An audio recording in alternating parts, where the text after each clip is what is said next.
조만간 등장할 SR 캐릭터 영웅 발리카의 스킬을 볼 수 있는 PV 영상이 공개가 되었는데 등장부터 일단 심상치 않은 것 같습니다. 일단 이 캐릭터를 보시면 인간 시절 스킨이 있습니다만 기본 스킨을 보셨을 때 이렇게 그레이브본답게 해골 형태로 되어 있어서 안에 심장도 다 보이고요. 이렇게 안이 텅텅 비어 있는데 기본 모션을 보면 바스트가 흔들리는 걸 볼 수가 있습니다. 이렇게 안이 텅텅 비어 있음에도 불구하고 굉장히 큰 모션을 보여주고 있고 본이 등장 이후에 뭔가 캐릭터 디자인에 대한 변화가 생긴 것 같아요. 확실히 이전과는 달라진 걸 볼 수가 있고 이전과는 다르게 그레이브본만의 색깔을 좀 가지고 가는 것 같습니다. 이렇게 와일더스는 또 메이라든지 페리사처럼 와일더스만의 매력이 또 있고요. 레오프론은 레오프론 캐릭터의 매력이 또 따로 있죠. 그래서 진영마다 캐릭터 디자인이 예뻐지고 있는 건 사실인데 물론 이제 트라이브 계열들은 아르사라든지 칼라 이런 것들이 괜찮았는데 이번에는 좀 쉬어가는 것 같습니다. 하지만 누구나 다 취향 차이는 있어서 일단은 나와봐야 알 것 같아요. 일단 이 캐릭터의 기본 스킬들을 보시게 되면 스택을 쌓게 됩니다. 밑에 보이는 이러한 원들이 있죠.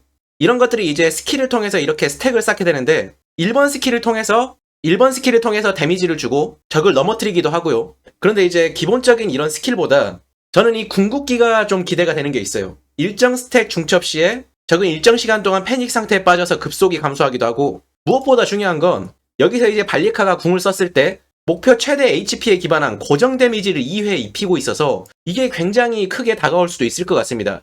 이 스킬의 개수가 얼마나 될지 모르겠지만 뭐 나중에 신화 주문석이라든지 이런 것들이 나오고 나면 궁극기 강도 이런 것들이 또 붙어 있어서 만약에 이러한 영향들을 받게 된다면 지금 당장 크게 활용을 못하더라도 시즌 후반부에 또 활용할 만한 가능성을 가지고 있는 것 같아요.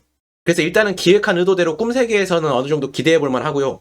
그리고 추천 조합을 보더라도 쌍둥이와 스모키 이러한 캐릭터들을 활용해서 크게 효과를 보도록 설계가 되었고 이제 PVP나 꿈세계 이렇게 둘 다 활용할 수 있다고 써있긴 했습니다만 다수 제어 스킬을 가진 적에게 취약할 수 있다. 이건 거의 모든 전사 계열 캐릭터들이 다 가지고 있는 공통점인 것 같아요. 마찬가지로 발리카도 에이론 덱이나 타시 조합 이런 것들에 대해 대처하기는 쉽지 않을 것으로 보입니다.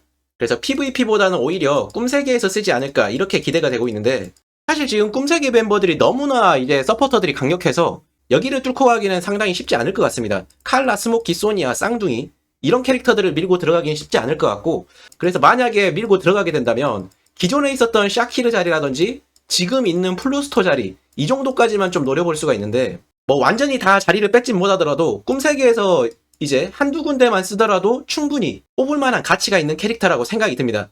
일단 SR 캐릭터임에도 불구하고 꿈세계에서 한 군데 이상 활용을 할 수 있으면 굉장히 큰 메리트라고 생각이 들고요. 어차피 스테이지라든지 PVP에서는 큰 활약을 기대하기가 힘들어서 사실상 꿈세계만 보고 어느 정도 뽑기가 결정될 것 같습니다.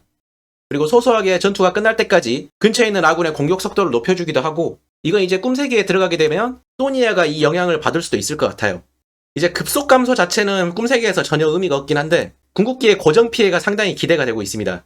그리고 전용 스킬이죠. 전무 강화를 이제 해제를 하게 되면 몇 강부터 이게 효율을 보일지는 아직까지 나오지 않았습니다만 적편이 궁극기를 시전을 했을 때 1회를 맞고 데미지에 면역이 된과 동시에 해당 적에게 자신의 궁극기를 바로 시전을 해버릴 수가 있어요. 이게 에너지가 다 차지 않았음에도 불구하고 상대편이 궁극기를 썼기 때문에 바로 이렇게 반격으로 시전을 해버리는 걸 볼 수가 있는데 여기서 이제 또 궁극기의 고정 피해가 있어서 이게 진짜 핵심 포인트인 것 같습니다.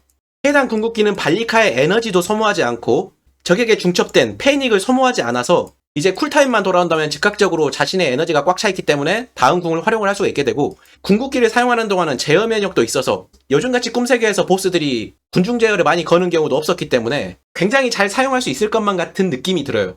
그래서 아직 스킬 개수는 공개된 게 없지만 현재 보이는 스킬 구성만으로도 이제 SR 캐릭터들이 많이 상향 평준화 됐다는 걸 느낄 수가 있고요.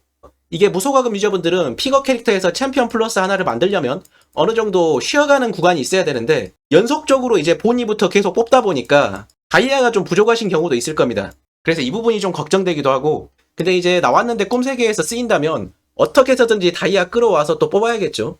그래서 이렇게 신규 공개된 PV를 통해 발리카의 스킬에 대해서 잠깐 알아봤는데 이제 스킬 개수가 나온다면 진짜로 이 캐릭터가 쓰이는지 아니면은 버려지는 캐릭터인지 확실하게 알 수 있겠지만 일단은 기대를 하셔도 좋을 것 같습니다. 그럼 이제 발리카 출시가 일주일도 안 남았기 때문에 그때까지 다이아 많이 모아두시길 바라며 저는 발리카에 대한 추가적인 내용이 있다면 또다시 영상으로 찾아오도록 하겠습니다.